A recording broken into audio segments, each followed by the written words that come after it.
lo que viene a ser esta parte de lo que es la enzimología. Vamos a ver ciertas características que nos van a permitir reconocer a las enzimas, ¿no?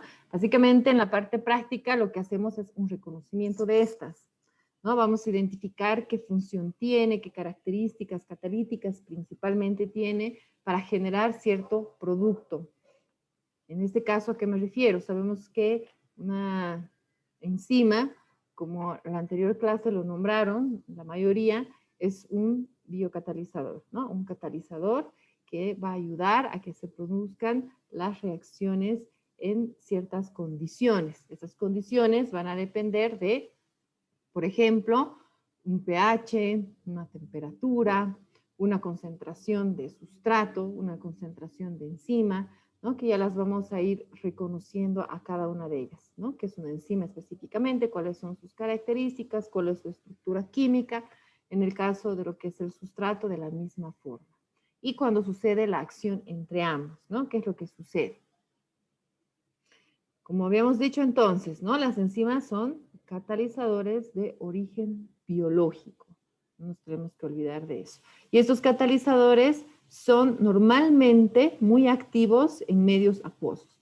Y las condiciones para que esto suceda son importantes. Siempre se tienen que considerar, ¿no? Factores que van a interferir en relación al momento en el que la enzima empieza a producir su catálisis. ¿Cuáles son? Temperatura, presión, pH, concentraciones de enzima sustrato, como les había dicho, ¿no? Normalmente, ¿qué es lo que sucede con las enzimas? Son catalizadores muy específicos, ¿sí? ¿Qué quiere decir eso? Cuando hablamos de que son muy específicos, nos referimos a que esta enzima ya tiene su sustrato para producir de forma específica la acción catalítica sobre este y obtener un producto, para que se entienda mejor. Cuando hablamos es muy fácil identificar la especificidad cuando nombramos a una enzima, ¿no? A ver, una enzima, nómbrenme una enzima, la que ustedes quieran. A ver, vamos a ver quién. Voluntad, primero. La amilasa, la clásica. Exacto. Ya, tenemos la amilasa. Entonces, cuando hablamos de la amilasa, ¿cuál es su sustrato específico? El mismo nombre ya nos dice. A ver, ¿quién me puede decir eso? El almidón. Exacto, ¿no? Entonces ya estamos viendo la especificidad de la amilasa. La amilasa es una enzima que actúa, es un catalizador que va a actuar de forma específica sobre el almidón, que es el sustrato característico de esta. Ahora, la amilasa, ¿será que puede actuar con la sacarosa?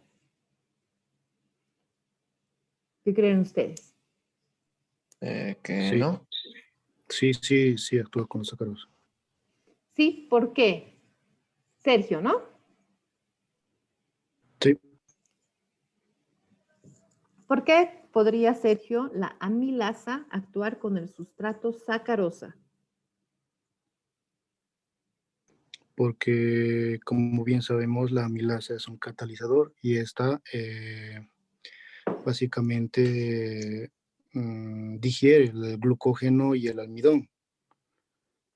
Es lo que pasa en el páncreas, digamos, en nuestro cuerpo. Sí, sí, pero efectivamente hay ciertas características que van a permitir a la amilasa actuar como un catalizador en este tipo de sustratos que están nombrando, ¿sí? Ahora, si bien no es específico a la sacarosa, que es un carbohidrato, porque el almidón es un carbohidrato, el glucógeno es un carbohidrato también, por lo tanto, la amilasa es una enzima que puede actuar sobre componentes que tengan estas características de contener o ser carbohidratos, ¿sí? Ahora, no va a ser específica su función con la sacarosa, porque la sacarosa también tiene su enzima específica, que es la sacarasa, ¿no es cierto? Para la sacarosa, la sacarasa, la sacarosa, para la amilasa, el almidón, pero a pesar de eso, puede suceder su actividad catalítica, pero en más tiempo, ¿no? Y eso es lo que vamos a ir viendo. ¿Por qué en más tiempo? ¿Y por qué está aceptando a otro sustrato que no es el específico para este? Todo eso vamos a ir respondiendo en la parte práctica y con la ayuda de la teoría, claro, ¿sí? Entonces eso es importante, ver que las enzimas, si bien tienen su sustrato específico, ¿sí? Como es el caso de la amilasa, perdón, al almidón, la sacarasa con la sacarosa, la maltasa con la maltosa, tienen una afinidad, son específicos, van a dar lugar a una reacción catalítica, pero también pueden dar lugar a una catálisis a otro tipo de sustrato, pero tiene que haber ciertas características para que suceda también, no es que pueda suceder a cualquiera, ¿no? Entonces, eso es lo que vamos a ir diferenciando. Eso es lo que se va a ir viendo en la práctica y obviamente, como les decía, con la ayuda de la teoría. Es así que también por eso se les dice a los catalizadores que son selectivos, ¿sí? Si no es específico, puede ser selectivo. Puede modificar un único enlace o un único grupo funcional en una molécula que tenga varias posiciones modificables. Su composición química, sus características químicas, todo eso va a dar lugar a que una enzima permita que un sustrato pueda ingresar a su centro activo para producir esta catálisis que estamos nombrando. Todo esto lo vamos a ir viendo, ¿no? En la parte práctica, como les he dicho también en la teoría. Ahora, las fuentes de enzimas, ¿no? Es una de las preguntas, por ejemplo, que les hice en la teoría, que cuáles son las fuentes de las enzimas. Son esas tres, ¿no? Se nombraron en algunos casos por separado, algunos nombraron dos de estos, ¿no? En lo que vi sus respuestas. Entonces, son estos tres. Siempre van a ser las principales fuentes de las enzimas. ¿Qué quiere decir eso de dónde podemos obtener las enzimas? ¿Sí? Las enzimas podemos obtener de una fuente vegetal, de una fuente animal y de una fuente microbiana. De esas tres podemos obtener, en este caso, las enzimas. Cuando hablamos del vegetal, efectivamente se van a encontrar por ejemplo, en el caso de la papaya, que hemos hablado de la papaína, que es una proteasa, ¿no? Que es, en este caso, una enzima de origen vegetal, ¿no? Por obviamente donde se encuentra. Luego está en el caso de la piña, ¿no? Está la bromelina, que es una proteasa también, ¿no? Que podemos obtenerlas a partir de un vegetal, ¿no? Que son de origen vegetal. Entonces, ejemplos. Luego están las que vienen a ser las de origen animal, ¿no? Entonces, obviamente, estas las vamos a encontrar en los tejidos animales, ¿no? Que se encuentran normalmente en la mucosa gástrica del animal, como es en el caso del páncreas, produciéndose algunos como la fosfatasa, o también están en los tejidos óseos o musculares, como la tripsina, la quimiotripsina, etcétera, ¿no? Entonces, todas estas enzimas son las que se encuentran en el tejido animal. Por lo tanto, origen o una fuente es animal. Y en el caso del microbiano, en las enzimas de tipo microbiano van a provenir de principalmente bacterias, arqueas y de hongos, ¿no? Efectivamente, ya desde un punto más biotecnológico, ¿no? Se utiliza la tecnología para hacer una manipulación del microorganismo y obtener una enzima con ciertas características, ¿ya? Entonces, esas son las fuentes. Ahora, tenemos lo que son las enzimas denominadas extracelulares, ¿ya? Es decir, todos los organismos, ¿no? que hemos nombrado algunos ejemplos, producen las enzimas, estas enzimas de actividad que son variadas, ¿sí? Hemos visto, ¿no? En el caso de las de origen vegetal, animal y microbiano, van a tener una actividad variable, ¿no? Y eso es lo que lo hace utilizable también, ¿no? Que se puede utilizar en diferentes procesos industriales para obtener diferentes tipos de productos desde lo que es la parte industrial. Pero también desde este punto se pueden estudiar a las enzimas justamente para poderlas ir utilizando en otro tipo de sectores, como es, por ejemplo, el medio ambiente, que les había nombrado también en la anterior clase, la parte clínica, ¿no? Enzimas que se utilizan para dar ciertos diagnósticos, para ayudar a ciertos tratamientos, ¿no? Entonces, en relación a el origen de la enzima, ¿no? Se pueden dar lugar a diferentes tipos de actividades, ¿no? Que van a ser en este caso variadas. Normalmente se las denomina las enzimas extracelulares a las que van a provenir de lo que es los microorganismos, ¿no? Porque son los microorganismos los que van a producir las enzimas, en algunos casos, dependiendo de las condiciones, en concentraciones muy altas, y van a producir o excretarlas al medio, ¿no? Entonces, eso también ya vamos a ir diferenciándolo. Uno de los microorganismos que nosotros vamos a ver en la parte práctica, que justamente son estas enzimas extracelulares, es la levadura, ¿no?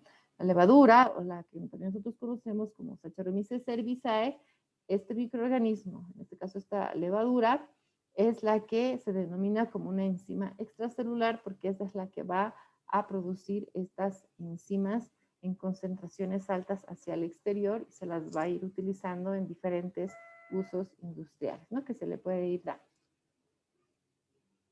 Bien. En el caso del uso, ¿no? Específicamente. Denme un segundito, por favor.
Bien, bien, disculpen, ¿no? Bueno, entonces vemos lo que es ahora el uso de las enzimas, ¿ya?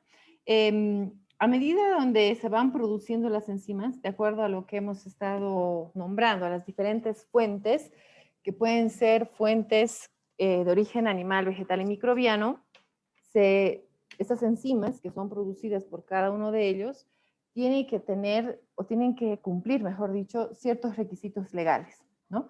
Se hace investigaciones sobre las enzimas para que se identifiquen como enzimas seguras y se puedan utilizar posteriormente para cualquier uso productivo, ¿no? Una vez que se hace o se realiza esta investigación de la enzima, las pruebas necesarias, y se denominan como enzimas seguras, entran a la lista que se la denomina lista GRAS, ¿sí? Una vez que ingresan a esta lista, se pueden utilizar, ¿no? Se pueden utilizar en diferentes tipos de procesos productivos o clínicos, dependiendo del caso, y de acuerdo a ciertos periodos se vuelve a hacer un estudio, una revisión de las mismas para ver si ha habido alguna reacción negativa, ¿no? Según el uso que han querido darle a esa enzima.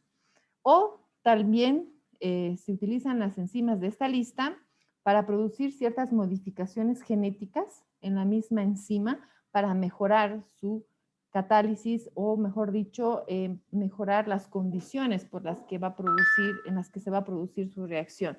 ¿A qué me refiero? Si, por ejemplo, una enzima produce una actividad catalítica a 30 grados centígrados y una empresa o un determinado sector necesita que esa enzima tenga una actividad catalítica a temperaturas mucho más altas, se puede hacer una modificación genética para tratar de que la enzima, por ejemplo, pueda producir su actividad catalítica a los 50 grados centígrados. Es un ejemplo, ¿ya? Entonces se hace una investigación, se hace un estudio de este cambio genético que se ha hecho sobre la enzima y se vuelve a ingresar a la lista GRAS si es que no hay ningún peligro al usar esta enzima, ¿no? Entonces, a eso se refiere. Y obviamente la enzima tiene que tener una larga historia de seguridad, que se la nombra así, justamente todo lo que les digo. Una vez que ingresa, se hace una investigación de los usos que ha tenido, se tiene una modificación genética, se vuelve a hacer un estudio y por lo tanto llega a tener una historia de seguridad, una larga historia de seguridad. Entonces, de esa forma se tiene que tomar en cuenta su uso. Bien. Denme un segundito.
Bien, entonces en relación a eso tendríamos un ejemplo, les pongo aquí, sobre algunas enzimas y el proceso industrial a las que se pueden ir utilizando cada una de ellas, ¿no?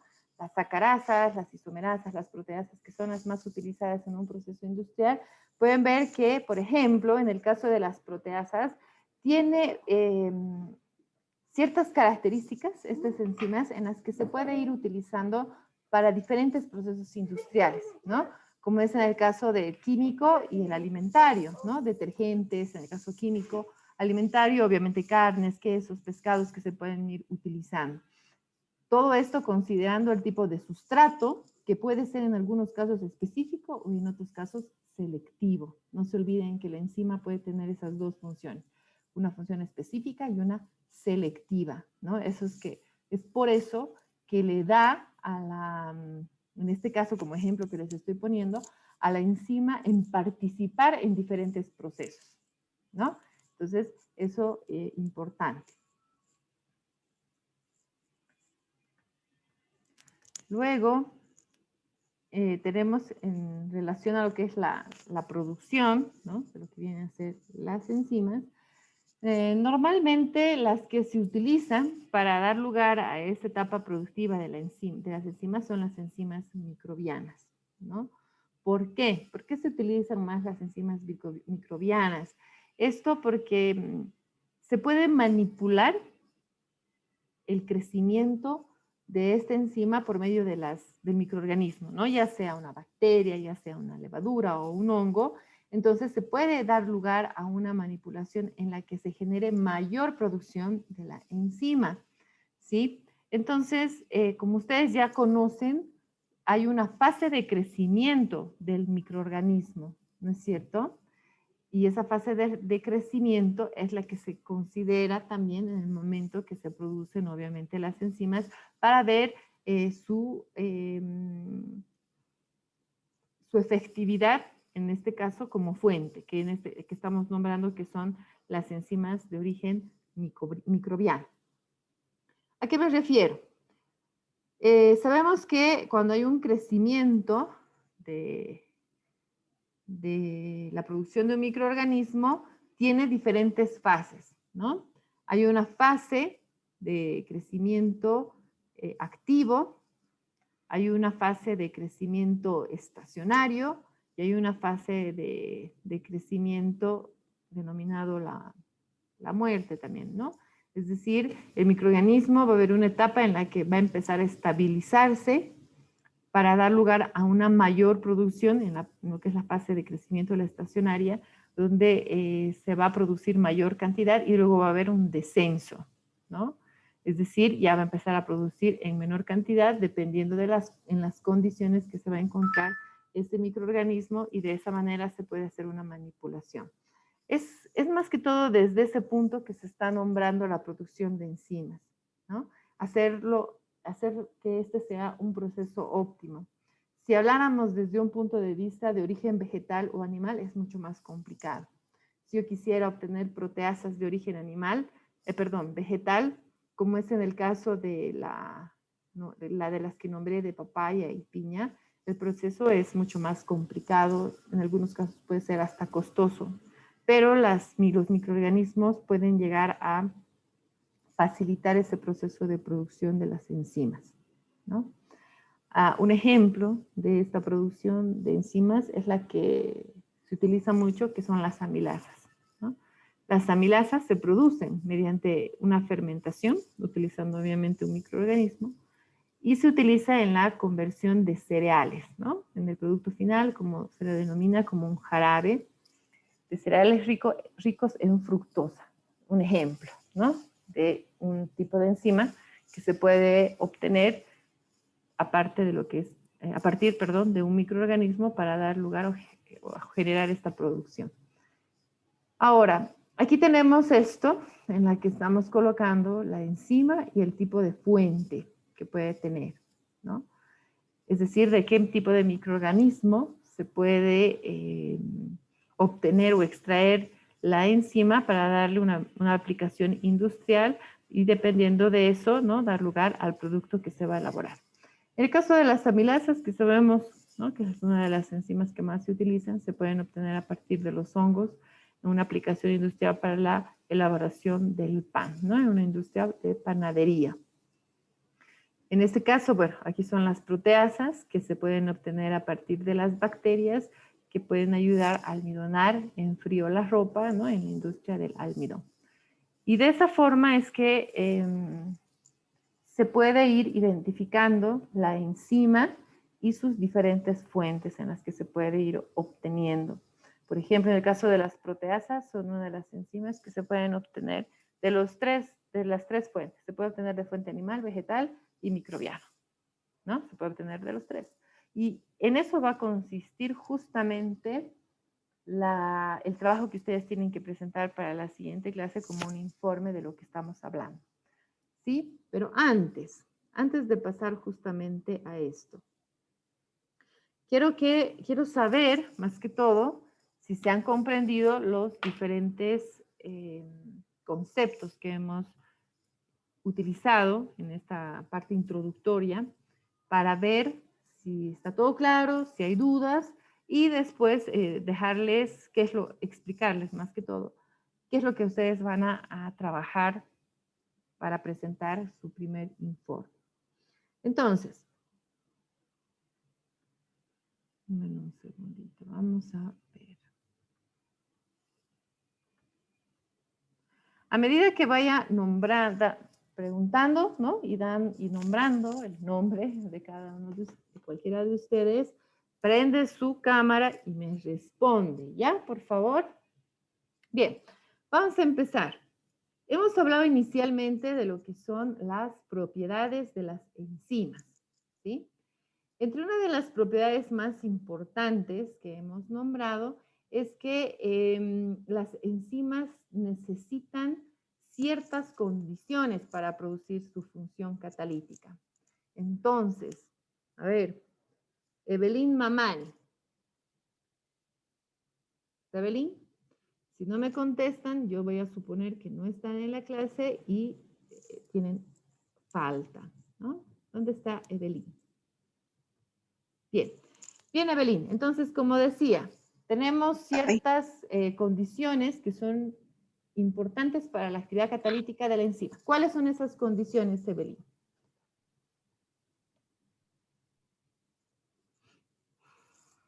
¿Me puede preguntar de nuevo, Alicia, por favor, ingeniera?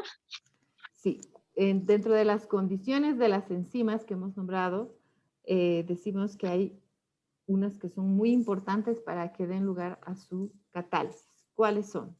¿Cuáles son esas condiciones? Condiciones. ¿no? A ver, ¿alguien que quiera ayudar a Evelyn? Le hice la temperatura, el pH, la acidez. No, ay, no recuerdo muy bien.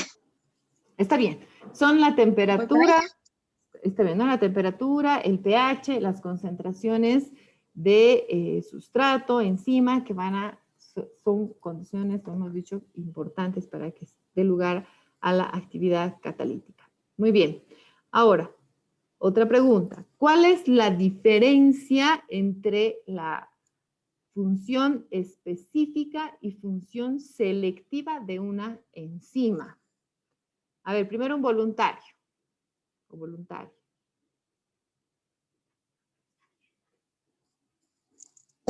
¿Yo puedo responder, licenciada? ¿Anthony? Sí, Anthony. Sí, dime, Anthony. A ver, ¿cuál es la diferencia entre que la enzima es específica y es selectiva? La enzima específica sería aquel que tiene como decir, un solo objetivo. O sea, como desintegrar un solo tipo de cosa, como de la amilasa salival, que desintegra sobre el almidón y algunos azúcares.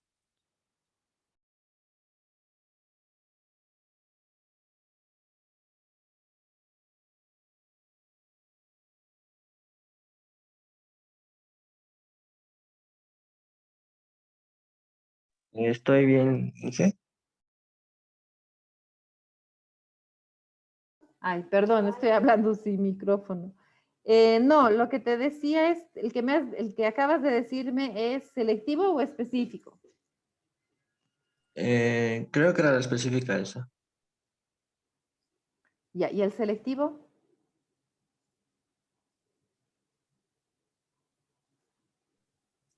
El selectivo sería el que, a ver, que sería con una temperatura determinada, algo así, que solo puede activarse en una sola forma. Ya. A ver, ¿alguien más? Pero me responden colocando su cámara, por favor. ¿Algún voluntario primero? Bien. Inge, ¿puedo? Sí, claro, Evelyn. Ya, como dijo usted, el específico es encargado de un solo sustrato en una función. Y en cambio el selectivo es un grupo en varias funciones de moléculas. Ya. Sí, está bien, Evelyn. ¿Alguien más que quiera decir algo sobre esta diferencia entre específico y selectivo? A ver, Daniela Arias. Pones tu cámara, Daniela, por favor. Él dice, como mis compañeros están diciendo, que en el específico son únicos, son sustratos de la mezcla del catalizador, que puede ser muy simples y activos, y en el selectivo también se pueden modificar a un solo enlace o a un solo grupo funcional de las células. Eso sería. ¿Quién me puede dar un ejemplo de selectivo y específico?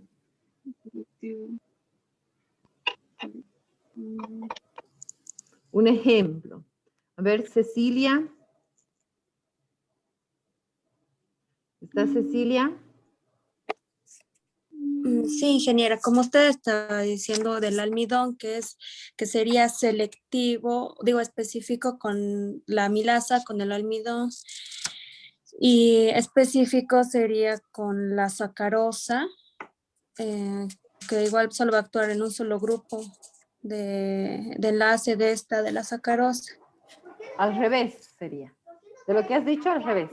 Es específico en relación con el almidón. Y es selectivo con otro tipo. Sí, por eso sería con la sacarosa, no, Sí, con la sacarosa. Puede llegar a ser selectiva con la sacarosa y específica con el almidón. Si hablamos en el caso de la amilasa, ¿no? Ya. Ya, doctor. A ver, creo que, a ver, vamos a preguntar a alguien más y si no se ha comprendido, les voy a dar un ejemplo más específico. A ver,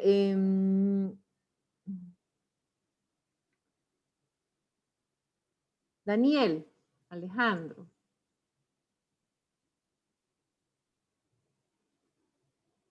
¿Está Daniel?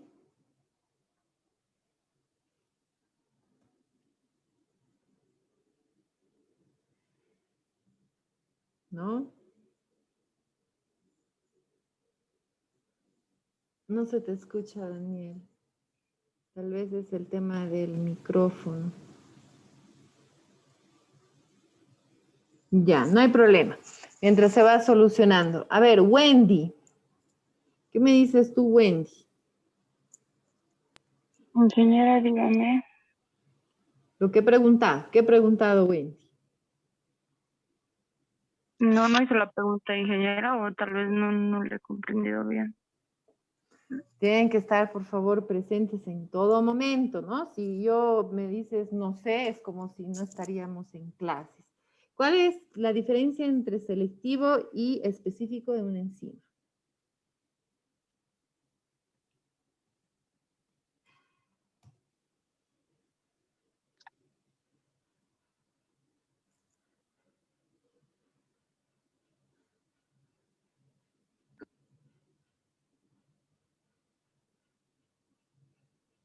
Wendy.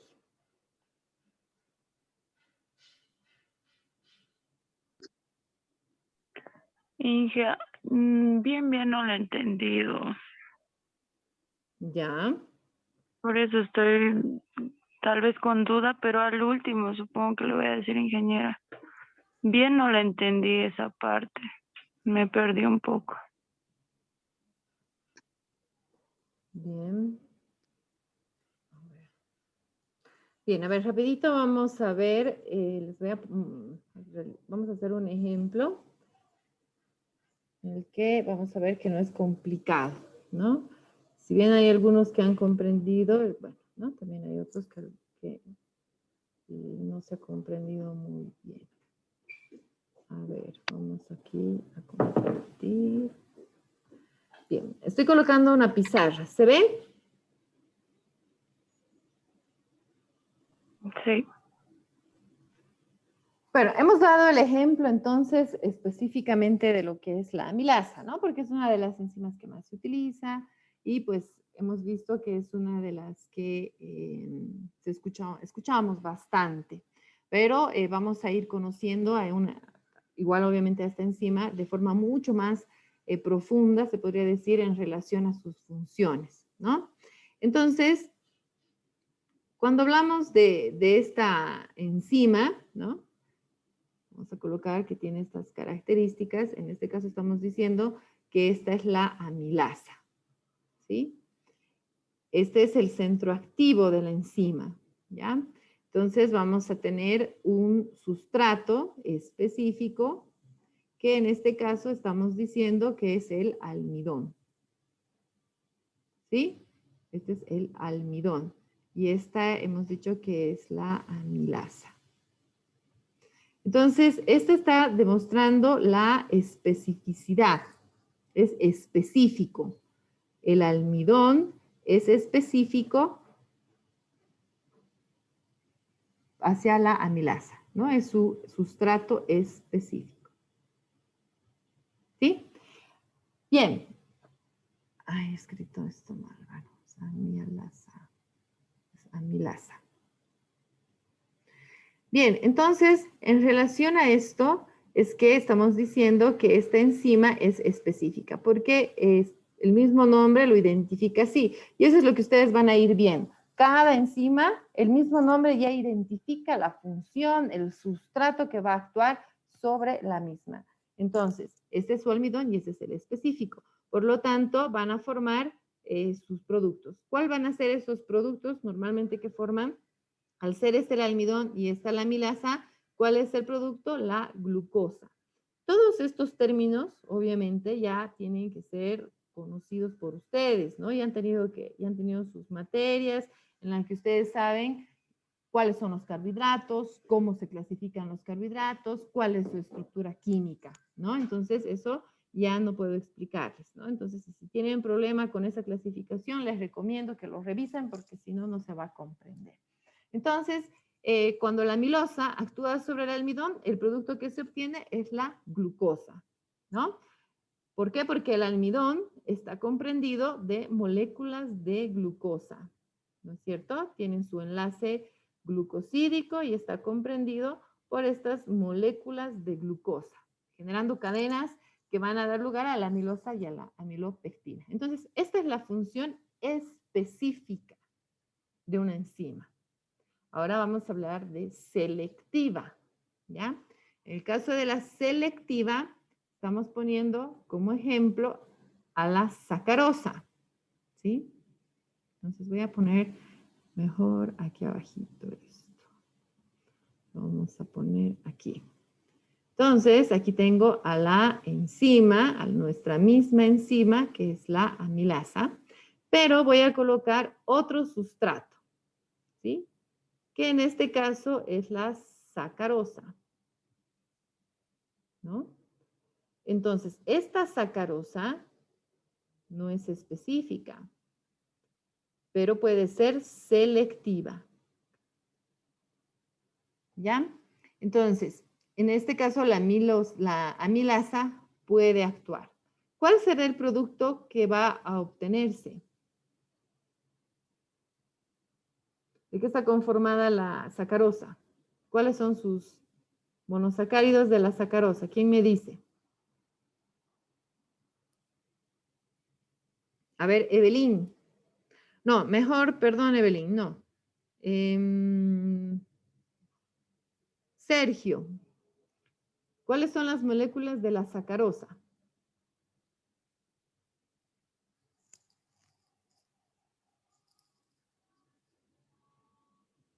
¿No está Sergio?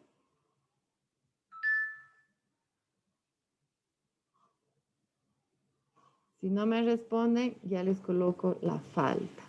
¿No está entonces Sergio? Elisa por el chat le escribió.